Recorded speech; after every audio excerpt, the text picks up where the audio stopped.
Hello, and thank you for tuning in to Starting Small. Today, I'm joined by Jen Ross of Swoon. Jen, thank you so much for joining me today. Thanks so much for having me. Excited to be here. Yeah, I'd like to start out with your upbringing. Where did you grow up, and what would you say your childhood was like? So I grew up in New York City in Manhattan, so right dead in the center of the city. Mhm. So definitely wasn't your like quote unquote typical, growing up or high school experience. It wasn't, going to, football games on Friday nights and things like that. Like our backyard, we had no backyard. Our backyard was Central Park. Yeah, So it was just very, very different, but was all I knew and all I know. So I still live in New York, so really know the city very, very well. mhm, And again, I think it's taught me a lot and probably why I've made a lot of the decisions and why I want to start a company based in New York. yep. I'm curious, what were some of your aspirations growing up, especially as a kid in New York? What was your lifestyle like with your family? Were you an entrepreneur, aspiring entrepreneur at that time? What was that like?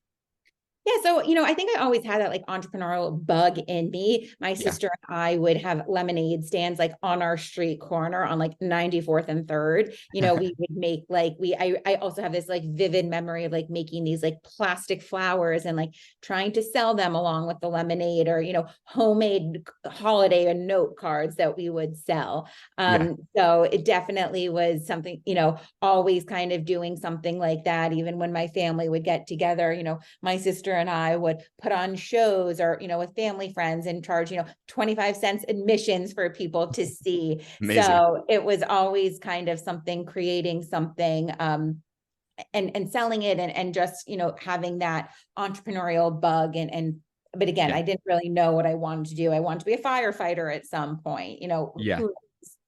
For sure. So I saw you went on to study at Dartmouth College. What kind of intrigued you to go there? And also, what did you study? Yeah. So, again, coming from New York, any school was going to be bigger than basically the school I went to. My graduating class was 50 girls. It was all girls. So Mm, Dartmouth is a class of 1,100. So even though that feels small to some people, it was really big in my mind. And, again, I loved growing up in New York and thought that it's ultimately where I would end up, but really wanted a different experience. Dartmouth is in Hanover, New Hampshire. So it's definitely on the rural side of things and just yeah. thought it would be great to do something so different for 4 years. Mm. And what was your experience like there, along with studies, academics? What were you studying? And did you get into clubs, anything like that with your time? Yeah, so Dartmouth is a liberal arts school, so it's all liberal arts majors. I always knew I wanted to do something in business, but Yeah. they didn't have, a business kind of major that you could take. Now they do offer some classes that you can take sort of in the business school, Mhm. but I really wanted to just take something that I was interested in and it really kind of teaching you more how to think than necessarily teaching you accounting or things that you were going to use or marketing or things like that. So I was a Mm, government major. mm, And so just again found those classes very interesting, took also classes in um you know across the board outside of my major as well. Is there was a geography class kind of looking at like the geopolitical systems and how things look like that, mm, work there. So again, really just wanted to kind of get my feet wet into a lot of things for and sure. not so focused on like, oh, how is this going to help me with a career. Mm. I'd love to hear, following graduation, what you got into. You have kind of an interesting background, Goldman Sachs, and before like Harvard Business School, and then also your entrepreneurial pursuits. What did you end up doing for work and kind of exploring? Yeah, so after college, I definitely went the more traditional route. I went to Goldman Sachs in the real estate private equity group, so in the Mm, merchant bank there. It was 2008, so it was an interesting time to yeah. really be kind of in any job, but to be at a bank and particularly to be in real estate. But Mm, it was a very good experience. I had really learned a lot of great kind of foundations that I still use with me today on, the finance, the Excel, just communication style, how to yeah. work in a large organization, how to present things like that. However, I ultimately felt like I wanted to be in a place that was more entrepreneurial, that wasn't so big. I felt like if I was, again, I found real estate to be interesting, but I wanted to do something else. So I think as much as I took away a lot of learnings and things that I was good at, it also helped me understand things that I didn't necessarily want to do or wanted in a company. Certainly. Leading on to there, you went on to then go to business school. I'm curious, what led this? Was it kind of like 2008? I know that how that time was. What led that decision? Yeah. So, after Goldman, I ended up actually going to a startup, but it was called FanVision. It was in the like sports entertainment space. It Mhm. was before stadiums had Wi-Fi, before you could, get a cell signal and check out all of, fantasy updates and things like that, out of town games. So it was Mm, selling in sort of a product that you could use. It had already been working in NASCAR and Formula One and golf, but working to selling it into other sports. mm, And that's really where I decided I really liked this idea of coming up with the product, selling it in, figuring out sort of how to operationalize it, everything touching from the operating side to the marketing side to the sales side. yeah. So again, that's really when I was like, oh, this is something that I find really interesting. It wasn't necessarily that I was super interested or saying I could only be in like sports entertainment, but I liked this idea of growing a concept, Yeah. really from like beginning, middle, and end. So from there, I then went to business school, and that's then really where I met my partner, Christina, and kind of the genesis of Swoon, of zero sugar beverages for us, was Mm. born. I would love to hear when this ideation came about. Was it during school, post school? Because I know you guys launched officially in 2020. So when did this start, and Yeah, what was the so we inspiration? actually started before we launched Swoon. It was a line of cocktail mixers. It was like the height of Yeah. Skinny Girl and craft cocktails. And it was like, wait a second, why am I and all my friends going to the bar and ordering a vodka soda with 10 limes?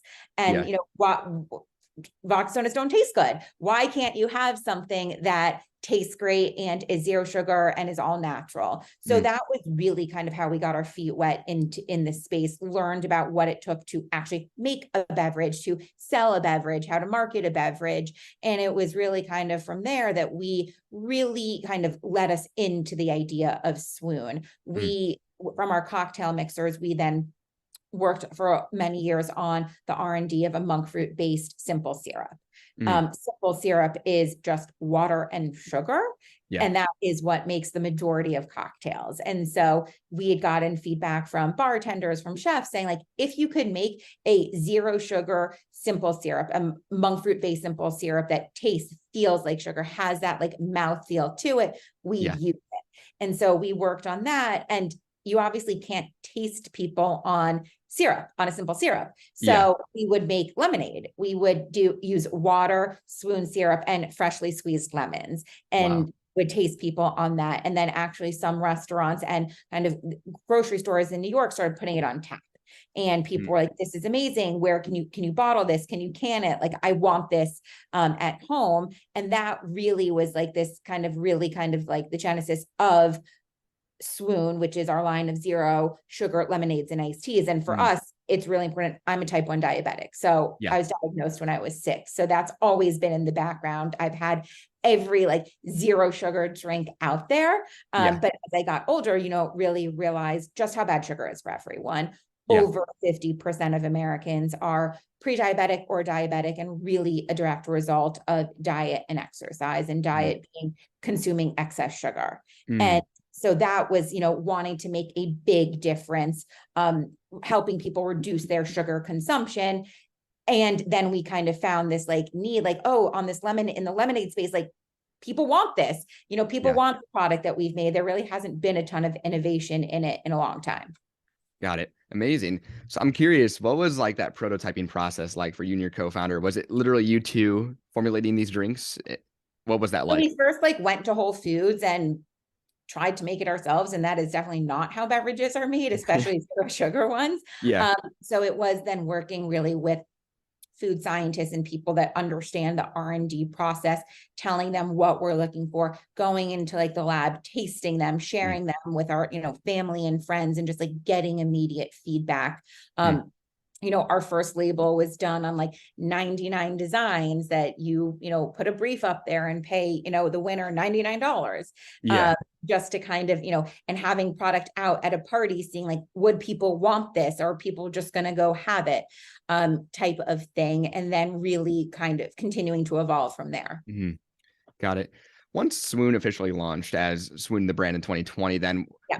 what flavors did you launch with? What was that line like?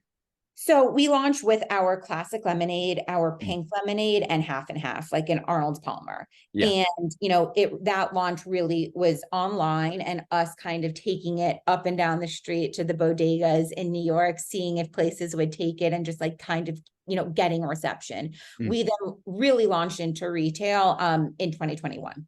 mm. So in those early years, you immediately launched online D2C. Exactly, yes. So what was that? Did you have a co-packer, and also where do you do distribution? How did that work? Yeah, so we had a co-packer. At the time when we launched, there was definitely, can supply, like actually aluminum can supply, was limited. Getting Mm, capacity at co-packers was limited. So it was figuring all of that out. And I think, the thing is, as you scale, it's also kind of scaling with your partners and one's, kind of reaching the next stage where you need more capacity, where your yeah. output, your volume is bigger than where it obviously started. Mm. So I'm really curious with especially like a no sugar beverage. How do you market, especially direct to consumer? What did you find that works best for you guys, especially at launch and today as well, for convincing new customers? Yeah, I mean, I think it's really kind of like, what is that messaging that's resonating with customers? Like the healthier lemonade, the healthier iced tea, Yeah. zero sugar, sugar free. I think, the hard thing with that is then people assume it doesn't taste good, or Yeah. they assume it's artificial. So we don't use any artificial ingredients. So it's Mm, then figuring out like, how do we have the messaging? How do we have our visuals to match to give, let people know like this is actually going to taste good, but it isn't artificial. yeah, It's not full of sugar. So it is that like really constant back and forth feedback of like putting stuff out there, seeing what works, tweaking to it, seeing what people are searching for and reacting. mm. Yeah. Taking that feedback, and I'm curious, what is the main demographic for Swoon, if you can depict that? It definitely is. It's like the female, like Gen Zennials, I should say. So, Yeah. the millennial mom. However, it definitely doesn't skew as female as people would think. I think now a lot of people are looking, men and women are looking for healthier options. Mm, Our thought is we're not saying like take sugar completely out of your diet. We're just saying you don't need to drink it. Like yeah. you don't need to drink a Snickers bar worth of sugar in one cup. Yeah. And so a lot of people across age ranges, across demographics are looking for that. So kind of really we're targeting the people that have like opted into that zero sugar, diet. For sure. Yeah, just as like a personal endorsement, I tried I tried the variety pack, and it's, if I didn't know or there was no label on zero sugar, like I probably wouldn't know. It was amazing. I'm a huge fan. Thank you. Thank you. And that's our Yeah, point. Again, it's sort of, we want it to taste great. And it's like, oh, and it's no sugar. for sure. Yeah, I love that. I would like to dive into this new collaboration with like the Barbie can. Yeah. That's amazing, especially you guys just launched a few years ago. How did that come about? So last year we did a collaboration with Emma Chamberlain and Chamberlain Coffee for Mm, a matcha lemonade that we launched together last summer. And, from there, we're like, what can we do to top this? And it was right sort of at the beginnings of like all that like Barbie, like fervor, like Barbie core. It was, the images of the movie had just been coming out. We're like, oh my gosh, how amazing would it be to work with Barbie? yeah. Christine and I grew up playing with Barbie, but I think, the whole idea is like Barbie's evolved over time. And it's Yeah. this idea of kind of taking the classics and making them better, which is what we feel like we're doing with the lemonades and iced teas. So we, scoured our networks, got, an outreach to Mattel, really pitch them on the idea. I mean, we were like, oh my gosh, why would they ever want to work with us type Yeah. of thing. But, they really want to work with brands that are aligned on their mission, aligned on their values. Being a female founded company, women owned business Mhm. really aligns with Barbie. And so Yeah. again, it was our persistency and then really kind of laying out like what this could look like is what I think got them over the edge. That's amazing. What did the formulation of that drink look like? Did you guys present the pink lemonade, or did you partner and give tasting with So them? it's actually our core kind of pink lemonade. Got it. And so we ended up just like rebranding it to be Got it. a Barbie pink lemonade. Mhm. Amazing. Well, I like to kind of wrap up each episode with this. If you can share one piece of advice with an aspiring entrepreneur, maybe something you've learned or regret, what would that be?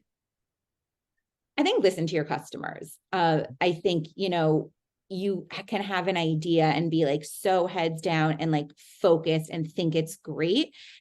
And it probably is, but listen to your customers, listen to what they're saying, because that's how you're going to make the best tweaks to the product. Like what you launch with is typically not what you're going to end with.